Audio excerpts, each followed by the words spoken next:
This, see here? Yeah, it's the spot. You just take up like half the body on Yeah. You look here or look at it.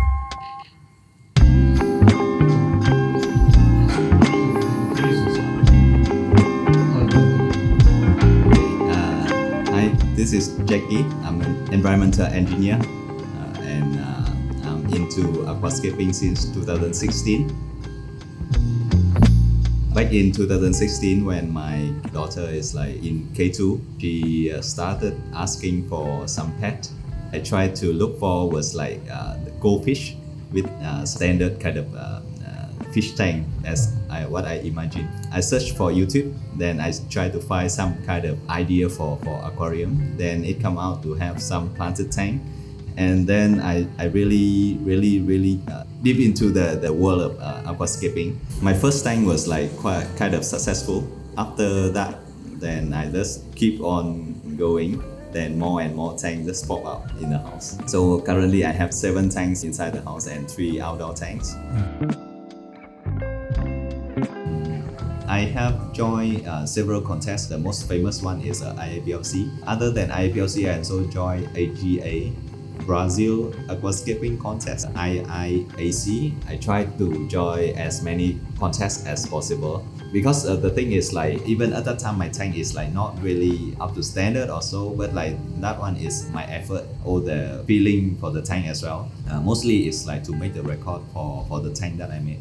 The tank will be rescaped and decommissioned in time, right? So you cannot keep the tank forever. Just join as many contests as possible. It doesn't really matter that the ranking, but it is fun to keep the memory of your tank. Every time I want to see how I progress, I can just look back at that year booklet and then I can see. My favorite style is nature aquarium style.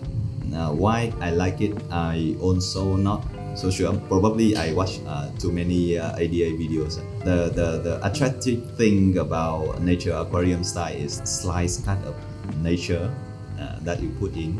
So the key things to the beauty of the nature aquarium style, to me, is like it needs to be very clean. Once you have the clean tank with the healthy growth of plant, you can see the beautiful planted tank.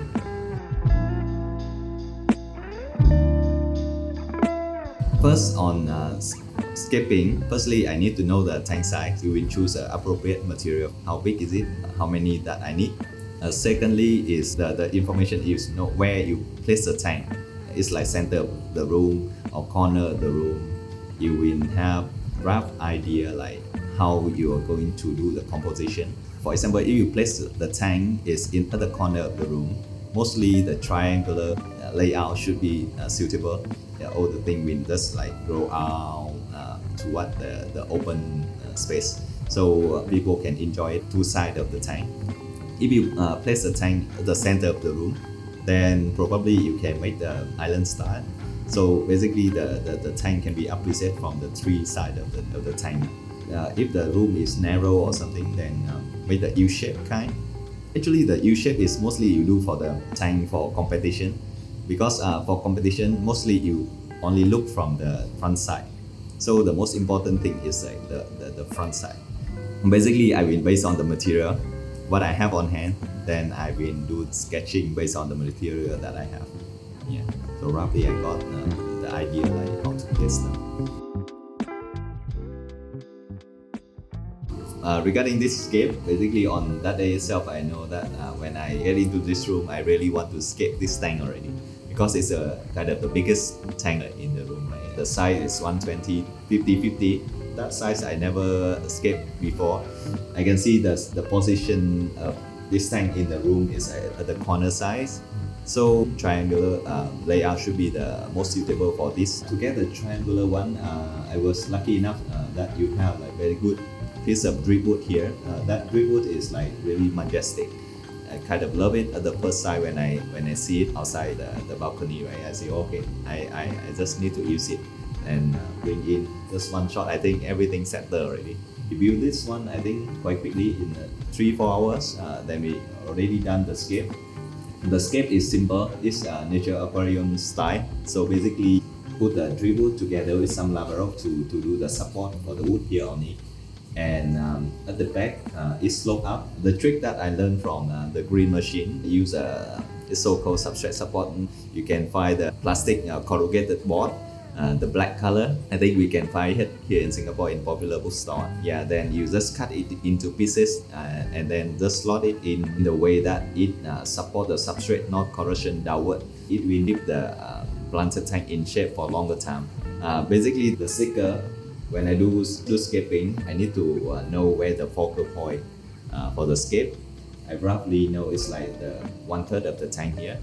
So the focal point somewhere, it will be at this point, this point, this point, this point. So 4 points. And that we need to focus on. I put a sticker at the back so that my mind is not drifting away when I do the scaping, right? Then once the scape done, and you can remove it already. One more tip. You can see this tank is kind of algae free. When you start the aquarium, you try to plant with more fast growing plant. It will outcompete the algae. Then especially here we have the water sprite. Water sprite is like very fast growing plant. It can grow submerged very well and then even also immersed as well. It will soak up all the excessive nutrient in the tank and then give algae like no chance to grow. Just plant a lot of stem plant at the beginning, then you can have the healthy algae-free tank. When you do the planting for nature aquarium style, for stem plant, once you already know how they grow and how they color, you can put it in a place that you wish. For example, like those water sprite, I know that I cannot put it at the foreground because it will overgrow and cover all the scape, right? Unless this is your purpose. So basically all the stem plant at the back, and at the mid-ground, try to put the moss on the driftwood, plant some anubias and fern together, because those slower growing plant, right, you don't need to trim so often. Whenever you do the trimming for the stem plant at the background, you see it so ugly because it's like all put up. So by the time waiting for it to bounce back again, the mid-ground plants and also like the mid-ground hardscape is covering the back. For the front, you have two options. The first option is like to fully plant it with the foreground plant like the Monte Carlo here.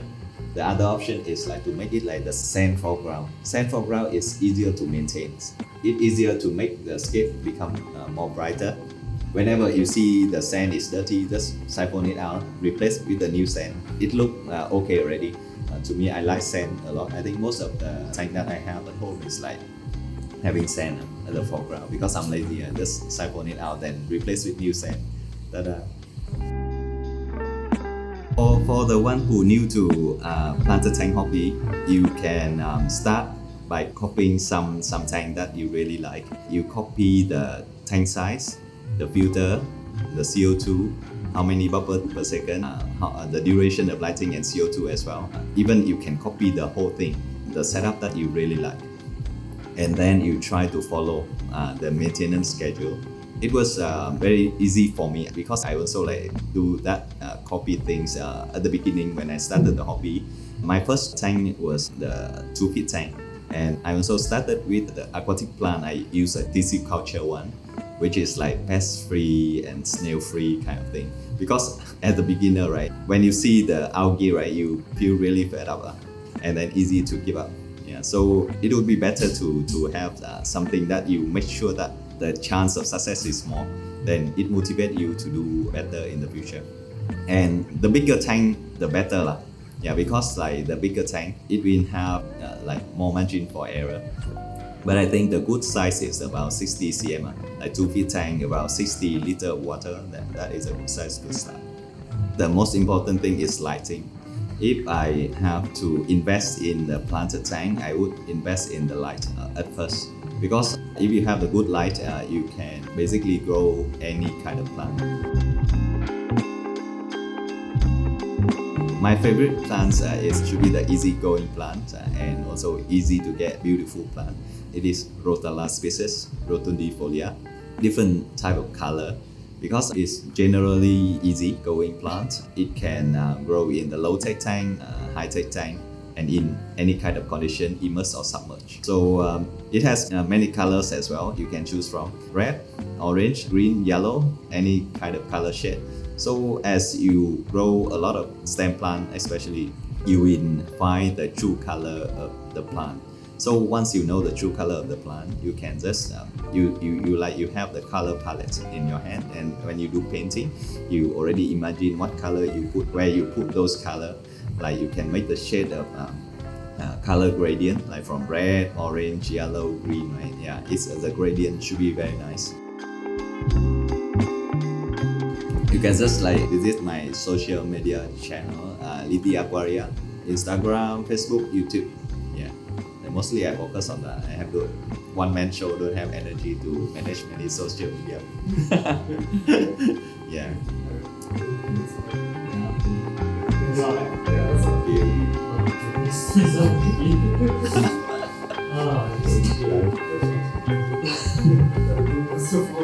Yeah. The blooper is nice. You can see too.